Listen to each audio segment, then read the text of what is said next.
The following broadcast may contain mature content. A little listener discretion would be jolly well advised.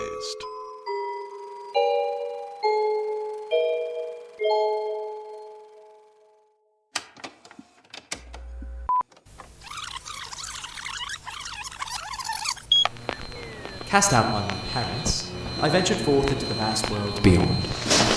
Your money or your life?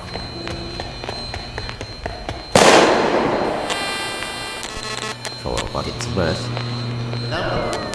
With the end of the world. What's happening now?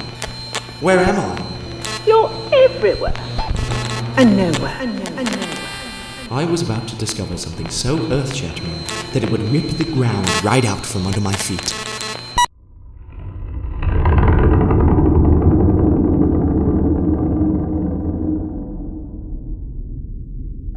Just as I was becoming more accustomed to death with my mother instead of life without her, she unexpectedly turned the tables on me once more.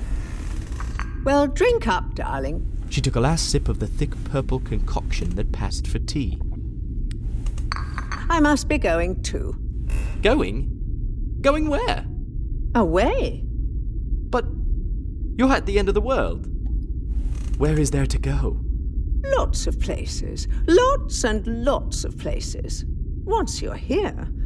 But I'm not here. So I can just go away. But you are here. I was now more confused than ever.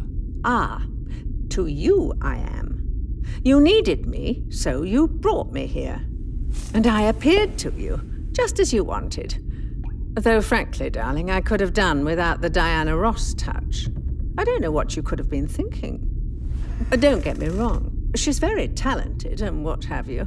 But, well, it's just not me. But you're here, with me. You're dead, you said so yourself. Oh, Valentine, my sweet. How many times must I tell you? Sometimes those that love you the most tell you the things you need to hear the most.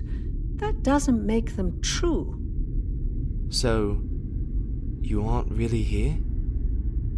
The feelings of fear and loneliness began to creep back upon me once more. Not for much longer. She proceeded to have one last rummage through her handbag. Hanging out in your subconscious is all well and good, but I've got better things to do. Then I'm dreaming. All this is a dream?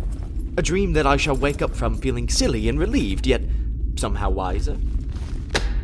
Please, darling, you sound like some vulgar Hollywood hack. No, you're dead, I'm afraid. Quite dead. As a dodo. A dodo in Bardo. Bardo?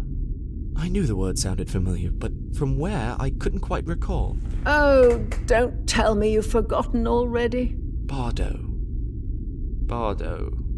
Wait, give me a moment. I racked my brain to figure out where I knew the word from. Honestly, Valentine, I know we'd only begun to scratch the surface of Buddhism in general, but I believe we covered the states of Bardo quite comprehensively. Wait, yes, it does ring a bell. Then try to make it ring a bit louder. Otherwise you're going to find yourself spinning your wheels here for quite some time to come. And then, in a flash, it suddenly all came back to me. Yes, a plane. A space between the conscious and the unconscious, between insanity and clarity, between death and rebirth. There it is. I knew it wasn't all for nothing. You and your father may have scoffed at me when I first made my little forays into the teaching of Buddha, but I think I can safely say that your mother was right yet again. Yes, I remember now. The visions. The appearance of visions and spirits, good and bad, some loving, some terrifying, but all in my head. All projections from my subconscious, from my experience of life before death. A gold star for my son. Well done, darling. Oh, come here and let me give you an affectionate hug. Feeling a bit proud, but mostly sad, I fell into her arms and took comfort in her warm embrace. As she held me, I felt safe and protected, even if she wasn't really there after all. I thought of all the strange people, apparitions buried deep in my memory from who knows where that I'd met since I arrived here. I recalled all of the strange sounds I'd heard, some happy and relieved, others grief-stricken or tormented. And I thought of my mother, and how much I missed her. Now, tell me, She held me by the shoulders and looked me straight in the eye. what do you have now? Have? Yes, now. You? No, you don't have me. You have something far more important. But what could possibly be more important than you? What I've given you. But how can I think of that? I can't think of lessons or things. I can't think of anything being more important to me than you. You must. You must, because I loved you. And do love you. That's why I'm here. Why you brought me here. Somewhere inside you, you know why I'm here. I don't. I do, and I don't. I stumbled awkwardly, trying to avoid the truth that I knew she was driving towards. Look at me. I am. Look harder. What do you see? My mother? What do you see? Someone I love. Look again. What do you really see? And there it was. The painful truth that I'd been trying to avoid was now staring right back at me.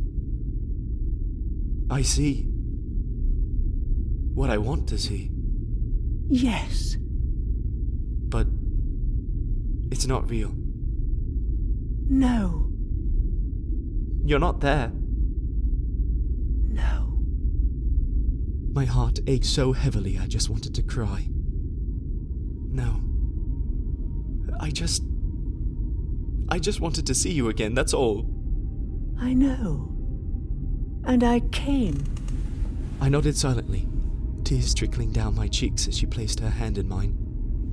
I held it as tight as I could and tried to speak, wanting to say so many things, yet not knowing what to say at all.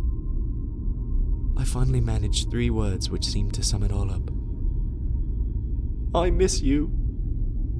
I miss you too. She held me in a firm embrace and gently stroked the back of my head, just as she did when I was little. But just as I began to feel loved, I suddenly remembered that this was all imagined. I was alone. She wasn't there. I was simply fooling myself. I felt cheated and angry. But why? Why can't you be there? Like I want you to. Because I can't. Things are what they are, and aren't. This is the only way. But you're ruining it. No, I'm not. I'm giving you a chance. Another chance. I don't want it. I want things to stay the way they are. They can't. Life's not like that. Neither is death. Everything changes all of the time without you even knowing it. You have to move on. You have no choice. I don't want to. I hate change. I hate it with all of my heart. Don't. You mustn't. When all's said and done, it's the only thing you can really count on. What a depressing thought, I thought. Could it really be true? Could I only depend upon the undependable? What happened to stability and reliability? The comfort of the known? And what about my own mother, come to that? And you? What about me? Can't I count on you? She released me from her arms with an air of frustration. Oh, Valentine, you may be dead, but please do try to retain some presence of mind. I'm not even here. What would be the point in that? I may not be the most practical person to turn to in times of crisis, but I can tell you this. If it's reliability you're looking for, courting it from figments of your own imagination is most assuredly not the way to go. In fact, I'd venture to say it's the first sign of madness. She then abruptly pushed a teacup across the table and stood up. Now, I really must be off. Your father will be getting worried. How could he be worried if you're not even here? I was still groping for logic where I shouldn't. Oh, darling, do try and use your imagination. Though, on second thoughts, I suppose that's the only thing you are doing at present, isn't it? So then, just dream up something satisfactory for me to tell you, and there's your answer. She was right, of course, but I realized no answer was needed. I stared at her wistfully as she straightened her outfit and tidied her hair, making one final adjustment to the pearls around her neck. Thank you. What on earth for? She snapped her handbag shut and prepared to go to wherever it is that figments of your imagination go to. For coming. Don't be silly. Thank you for inviting me. I'm going to leave through the refrigerator if it's all the same to you. It'll save me a few steps. Yes, of course. As she opened the refrigerator door, a flood of bright light burst forth from within. Just as before. This time, however, and much to my relief, there wasn't a Stetson-wearing entrepreneur in sight. She stepped inside the mammoth machine. Do give my apologies to Mrs. Anna for rushing off like this. And remember what I told you, won't you? I will.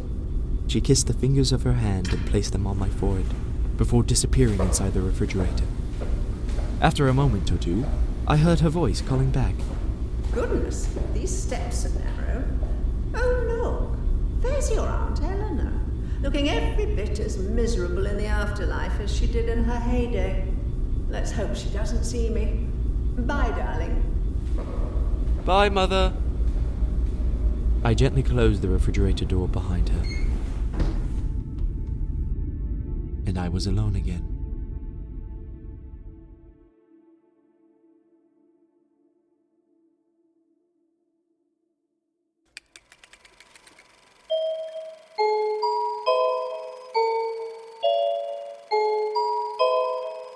Thank you for tuning in to our show.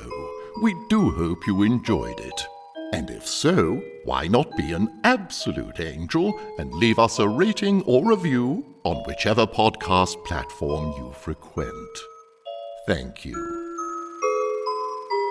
This episode featured Jackson Campbell as Valentine and Christine Rendel as Mother. Our show was written and directed by Andrew Biss.